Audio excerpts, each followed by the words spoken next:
Simple Singh में आपका स्वागत है।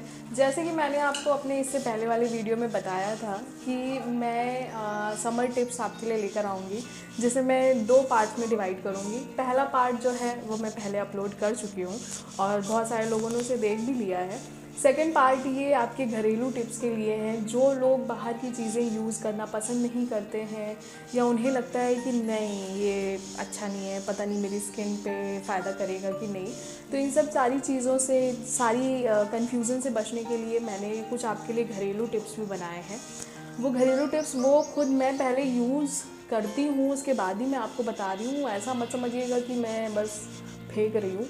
तो प्लीज़ इसे आप ट्राई भी कर सकते हैं और ये full proof 100% best best best आपको रिज़ल्ट देगा। तो आप इसको कर सकते हैं। चलिए चलते हैं। जो मेरा फर्स्ट आइडिया है ना, वो उन लोगों के लिए है जो बेचारी जो औरतें होती हैं जो ऑल टाइम किचन में रहती हैं और वो अपने ऊपर ध्यान नहीं दे पाती हैं। इवन इतना ध्यान नहीं दे पाती हैं कि सुबह मॉइस्चराइज़र लगाना है या सनस्क्रीन लगाना है। तो ये उनके लिए है, बहुत ही अच्छा आइडिया है ये। अगर आपको लगता है कि आप दिन भर में आपकी जो फेस है वो गर्मी में पसीने की वजह से बहुत ख़राब हो रही है, तो आप सबसे पहले कर सकते हैं ये कि फ्रिज में रखा हुआ जो ट्रे होता है जिसमें हम बर्फ़ जमाते हैं, उसमें आप आलू कद्दूकस करके, और आलू नहीं है तो टमाटर को कद्दूकस करके, और अगर टमाटर नहीं है तो अगर एलोवेरा है आपके यहाँ पे तो एलोवेरा को घिस के आप उस ट्रे में रख लीजिए। उसमें पानी नहीं डालना है क्योंकि जब बर्फ़ जमती है तो ऑब्वियसली उसमें थोड़ा बहुत पानी तो चला ही जाता है। आप उसको ऐसे ही ट्रे को आप रख दीजिए। जब आइस क्यूब बन जाएगा तो उस आइस को रोज़ अपने फेस पे लगा के 15 मिनट छोड़ दीजिए और 15 मिनट बाद मुंह धुल लीजिए। ऐसा आप जब डेली करेंगे या एक दिन के बाद एक दिन भी करते हैं अगर अल्टरनेट डेज में भी, तो भी ये आपकी स्किन के लिए बहुत अच्छा है। इससे होगा ये कि आपको पसीने की वजह से अगर आपकी स्किन बहुत ड्राई सी हो जाती है, घिस जैसी हो जाती है या छोटे छोटे दाने हो जाते हैं, तो ये सारी चीज़ें, ये सारी प्रॉब्लम आपको नहीं होगी। तो ये 110% है, बिकॉज़ ये मैं खुद करती हूँ और मुझे बहुत पसंद है। आप भी इसे ट्राई कर सकते हैं। सेकेंड आइडिया भी बहुत इजी है। अगर आपको लग रहा है कि फ़र्स्ट वाले में बहुत टाइम जाएगा या पता नहीं फ़ायदा करेगा या नहीं, तो आप सेकेंड वाला ट्राई कर सकते हैं। टमाटर को आप हाफ़ कट कर लीजिए।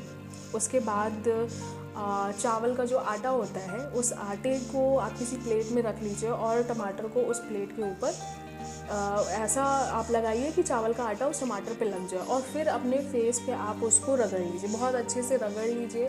रगड़ने के बाद आप अपने फेस को हाथों से भी अच्छे से आप उसको मसाज कर सकते हैं। 15 मिनट इसको छोड़ दीजिए और फिर मुंह धुल लीजिए।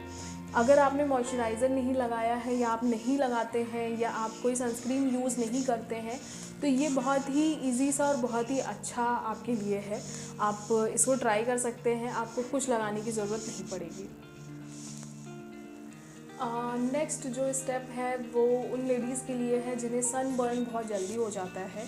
आप जानते हैं कि जब हम सन के कांटेक्ट में आते हैं तो हमारी बॉडी पे कुछ लाइंस बन जाती हैं, सन बर्न जैसा ब्लैक ब्लैक जैसा हो जाता है। तो उसको हटाने के लिए सबसे इजी ऑप्शन है वो है नींबू। आप नींबू को डायरेक्ट मत लगाइए, आप नींबू को काट लीजिए, उसका रस निकाल लीजिए, रुई में उसे लगा के हल्का हल्का अपने सनबर्न पे डायरेक्ट लगा सकते हैं। ठीक है, लगा के आप उसको 10 मिनट छोड़ दीजिए, फिर उसके बाद आप उसको धुल लीजिए। ऐसा आप जब रेगुलर करते हैं तो वो सनबर्न वहाँ से हट जाता है। सनबर्न को नींबू काटता है, इसलिए ये बहुत ही अच्छा ऑप्शन है। पूरी बॉडी को हाइड्रेट करने के लिए मैंने अपने पहले वाले वीडियो में बताया था, बट जिनको लगता है कि मेरे पास तो टाइम ही नहीं है भाई कोई लोशन लाने का या लोशन लगाने का, तो आप अपने घर में प्लीज़ थोड़ा सा टाइम निकाल के एक गुलाब जल की बॉटल में आप थोड़ा सा ग्लिसरीन और नींबू का रस मिला दीजिए और उसको अच्छे से हिला के उसको फ्रिज में रख दीजिए। ठीक है, आपको जब भी ऐसा लग रहा है कि स्किन बहुत फट रही है या रूखा रूखा सा लग रहा है, खिचखिच जैसा फील हो रहा है, रेडनेस हो रही है, तो आप उसको निकाल के अपनी पूरी बॉडी पे आप अच्छे से लगा सकते हैं।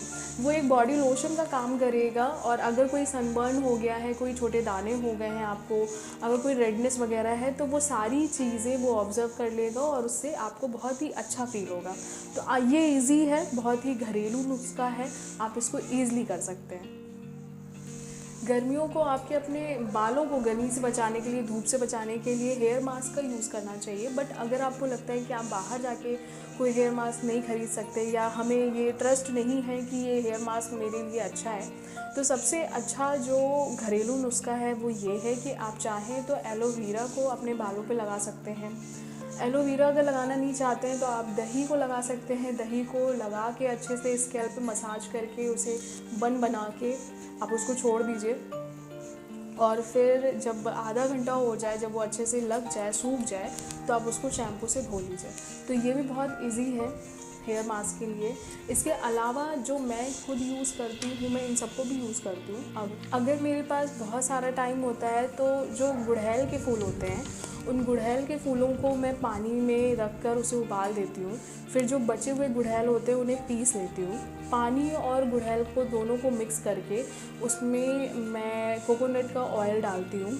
अगर आपके पास ऑलिव ऑयल है तो आप उसे भी डाल सकते हैं। उसे अच्छे से मिक्स करके अपने बालों पे लगा लीजिए और उसे 1 घंटे के लिए छोड़ दीजिए। उसके बाद आप बाल नॉर्मल पानी से धुल लीजिए और उसके नेक्स्ट डे आप शैम्पू कर लीजिए अच्छे से। तो वो भी आपके हेयर मास्क की तरह काम देता है और आपके बाल बहुत सिल्की और अच्छे हो जाएंगे, रूखे नहीं होंगे। और एक गर्मी में वो प्रॉब्लम होती है ना कि हम बाल को जब झाड़ते हैं तो बाल ऐसे उठ के करंट जैसे लगने लगते हैं, तो वो प्रॉब्लम भी नहीं होगी। तो इसलिए गर्मी में सबसे बेस्ट ये आइडिया है। तो ये थे कुछ बहुत ही आसान से घरेलू टिप्स उन लोगों के लिए जो बाहर के प्रोडक्ट यूज़ नहीं करते हैं। वो ईज़िली अपने घर में अपने डायरेक्ट किचन से ही सारी चीज़ें यूज़ कर सकते हैं।